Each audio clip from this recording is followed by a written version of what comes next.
Você sabia que o Flea tinha tudo para ir pro downhill e se ferrar na vida, mas o cara encontrou uma mola no fundo do poço e tá super bem. Toca trompete desde os 9 anos. O apelido Pulga é pela estatura e por ser a milhão. É amigo do Anthony Kiedis desde os 15 anos e montaram uma das maiores bandas de rock do mundo. Hoje tem o genial baixista Flea do Red Hot Chili Peppers no Cada Caso, um Caos. Olá, eu sou a Luca e por aqui a gente une música e psicologia, né? Tudo feito com Rafa Bolo, da Pombo Produções, e hoje com comentários da psiquiatra, a doutora Jéssica Martani, querida. Curte o Cada Caso um Caos? Então você pode ser nosso apoiador pelo site apoia.se/Cada Caso um Caos. R$5 já vai fazer a alegria aí do nosso editor que faz tudo no amor. Ou pix cadacasumcaos@gmail.com.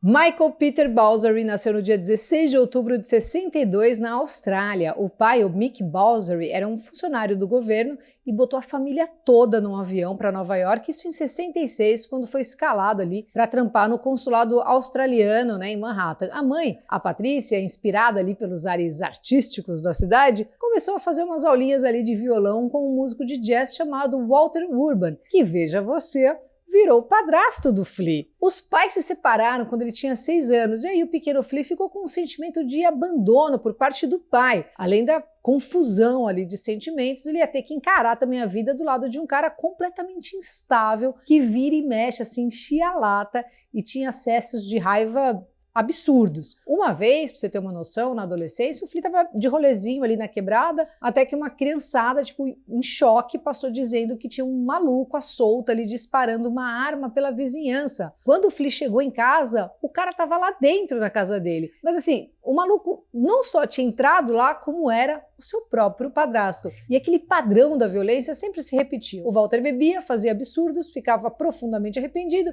pedia desculpas, não vou fazer mais isso de novo, tal, e vida que segue, claro, acabava fazendo de novo. Em contrapartida, foi o mesmo padrasto que fez o Flea se apaixonar por música e muito por jazz. O Walter chamava os brothers do jazz para colar em casa e ficavam lá tocando por horas, fazendo altas jams. E o Flea amava esses momentos. O padrasto era daqueles que deixava o som fluir, fechava os olhos, esmirilhava violentamente seu baixo com uma pegada surreal. E o meninote ficava acompanhando isso de queixo caído. Todo esse cenário, direto no quintal da casa dele, fez com que o Flea se apaixonasse por jazz desde novinho. Com 9 anos, ele já estava tocando trompete. Pois é, o baixo só foi entrar mais tarde na vida aí do nosso querido aspirante. O que entrou cedo mesmo na vida dele foram as drogas, né? Em 72 eles se mudaram para Los Angeles, o que fez o jovem Flea crescer em meio à turbulenta Hollywood ali dos anos 70. Um ano depois, só com 11 aninhos, ele já estava bagunçando assim geral, fumando maconha, né? Altos temaques de já, não demorou para que ele também começasse a dar umas narigadas, tomar uns ácidos, enfim, usar de um tudo. O Flea conta que cresceu vendo todos os adultos ali em volta dele se anestesiando com algum tipo de substância para aliviar os problemas. Então álcool, drogas ali eram coisas que estavam sempre disponíveis. E foi nessa ideia que o Flea encontrou refúgio para os problemas que passava em casa com o padrasto. O apelido Flea, né, o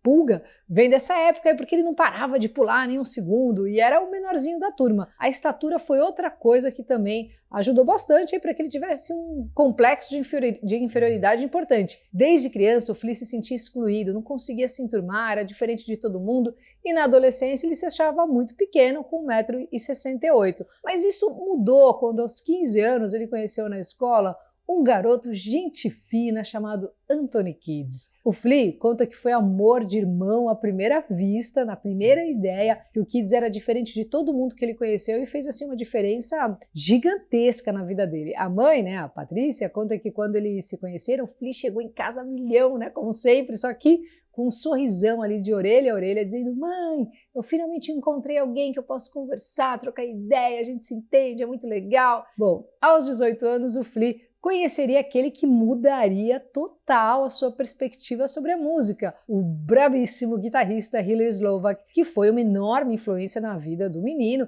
e foi quem botou o jovem Flea aí no mundo do rock mesmo, ali abrindo seus ouvidos para sons zaralhos como Led Zeppelin, Hendrix. Além disso, foi o Slovak que incentivou o Flea a pegar no baixo pela primeira vez, né? Logo, o jovem Pulga ali estava apavorando as quatro cordas. Não demorou para que os dois, mais o Anthony Kiedis e o batera Jack Irons, formassem uma banda que viria a se tornar o nosso querido e maravilhoso Red Hot Chili Peppers. Os caras debutaram em Hollywood em 83 e a partir daí foram cada vez mais conquistando seu espaço na cena, crescendo o nome da banda na boca pequena. A cada dia que passava o negócio ficava mais absurdo. Eu lembro de comprar o primeiro vinil, quando ainda chamava D, tinha o THE, D, Red Hot Chili Peppers, aquele que tinha True Man, Kill Coyotes, maravilhoso. O que infelizmente também crescia com o sucesso ali no ritmo ainda mais desenfreado era o abuso de drogas, né? Juntou com o Slovak, que gostava de uma baguncinha, do Kids, que era a própria bagunça encarnada. Aí a casa caiu. Começaram a arrastar, pisar fundo,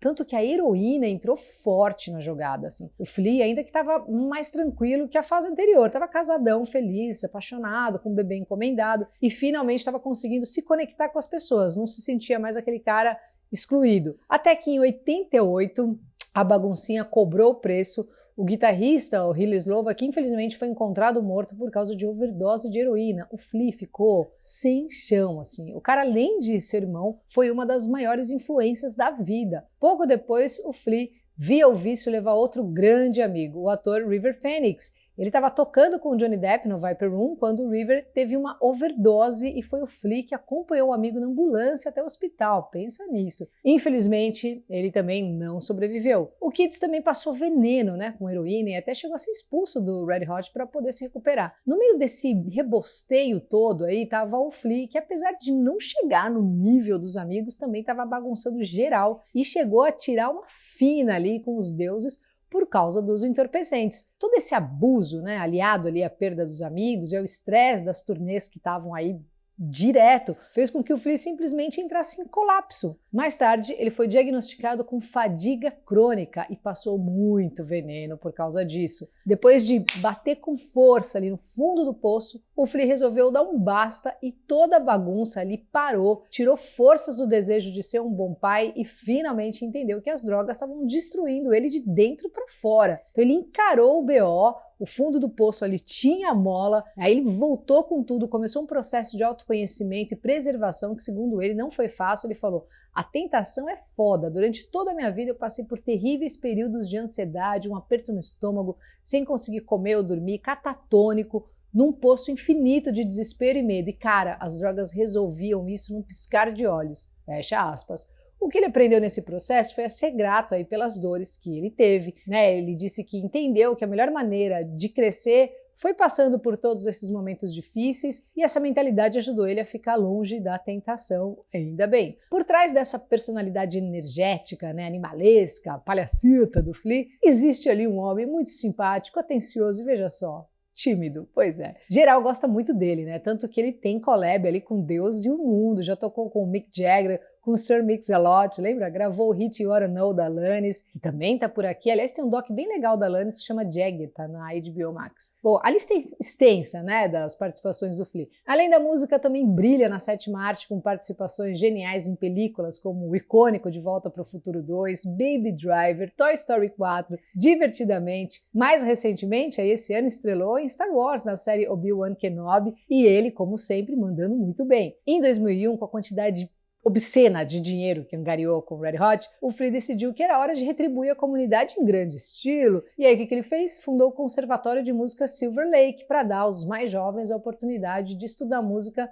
na sua quebrada em Los Angeles. Mesmo já sendo um dos maiores baixistas do mundo, o amor do Flea pela música é tão grande que ele quis meter o bacharel, sabia? Enquanto a banda estava em hiato em 2008, ele, extremamente famoso, foi para a faculdade estudar teoria, composição e trompete. Também durante essa fase aí tirou um tempo para se dedicar à apicultura e ele tem no quintal dele mais de 200 mil abelhas que ele chama carinhosamente de Fleas Bees. Depois de passar por longos períodos aí de bagunça, né, casdorga, tudo, hoje o Red Hot é aquela banda que se preocupa com porcentagem de gordura dos biscoitos no camarim. Pois é, todo mundo tá suavíssimo, e inclusive juntos de novo, né? Esse ano lançaram o Unlimited Love, depois de 6 anos de férias, marcando o retorno do brabíssimo John Frusciante, além de mais um golaço aí para os reis da Califórnia. Tem episódio do Frusciante aqui também. Ah, uma indicação de livro aí para quem curte o Flea É Acid for the Children, uma autobiografia feita à mão, só por ele, sem nenhuma letra de Ghost Rider, super bem escrito e bem legal. E você aí, conta pra gente qual disco ou som do Red Hot que você mais curte, o que você acha do Flea, conta aí, vamos somando. Bom, bora ver nossa querida psiquiatra, a doutora Jéssica Martani, falando sobre esse pacote todo aí que a gente acabou de conversar. Fala aí, Jéssica.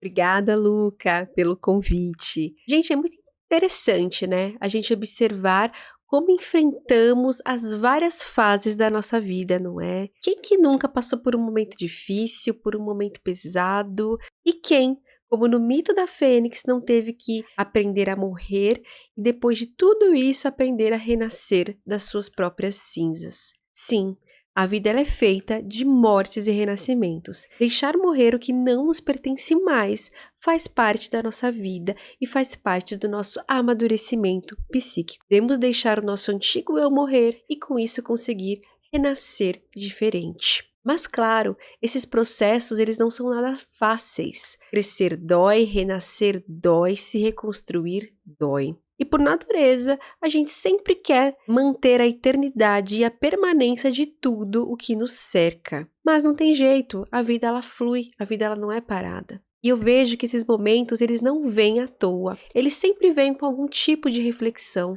algum tipo de indagação. Então, para onde estou indo? O que eu estou fazendo nesse mundo? O que realmente importa? E são nesses momentos que a gente precisa se quebrar inteiro, pegar cada pedacinho e então se reconstruir. São momentos que a vida faz um grande chamado e que somos obrigados a dar grandes viradas. São as grandes provações da nossa vida. São as grandes crises existenciais. E, gente, as crises existenciais, elas podem vir por vários motivos. Elas podem vir devido a lutos, não só de pessoas, mas luto de carreira, lutos em relação a relacionamentos. Elas podem vir também devido a mudanças de fases de vida, como, por exemplo, paternidade, maternidade, ida para a adolescência, ida para a terceira idade. E elas podem acontecer também como traumas do passado, aquelas feridinhas enraizadas que ainda não estão cicatrizadas, que por algum motivo externo fez com que a gente fosse aí para várias reflexões. Essas crises doem porque elas nos desconstroem, nos deixam vulneráveis ao novo. O que era certo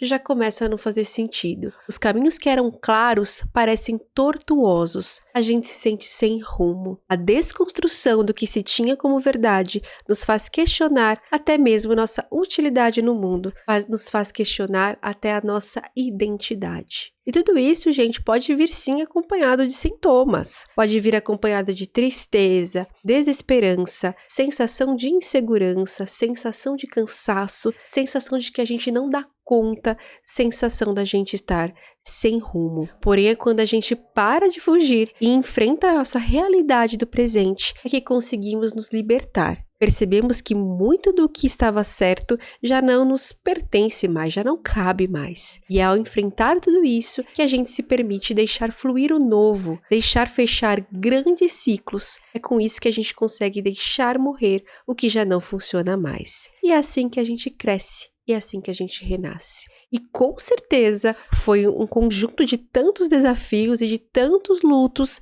que fizeram com que o querido Flea desse aí um novo rumo, uma grande virada na vida dele. E a vida é isso, gente. A vida ela é fluidez, a vida é mudança, a vida é transformação. É sair do lugar, é enfrentar, é se reconstruir. É preciso então a gente deixar quanto antes o passado em seu lugar e aceitar as mudanças e aceitar todos os aprendizados de todas essas mudanças. A vida ela é ação e para que haja fluxo, para que haja aprendizados e evoluções, é preciso matar o que já não faz sentido e é preciso deixar os ciclos se fecharem. Então, com isso a gente dá espaço, dá abertura ao que é novo. Valeu, muito obrigada, Jéssica, você que assistiu até aqui. Obrigado também às nossas apoiadoras queridas, Deia Prado, Juliana Ribeiro. Você também pode ser da nossa gig, é só entrar em apoia.se/cada caso um caos. E fica aí, né? Fica aí ligado que na quinta que vem tem vídeo novo. Spoiler! Dave Grohl do Foo Fighters, aquele vídeo bonitão, beleza? E me segue no Insta, Luca89FM. Valeu!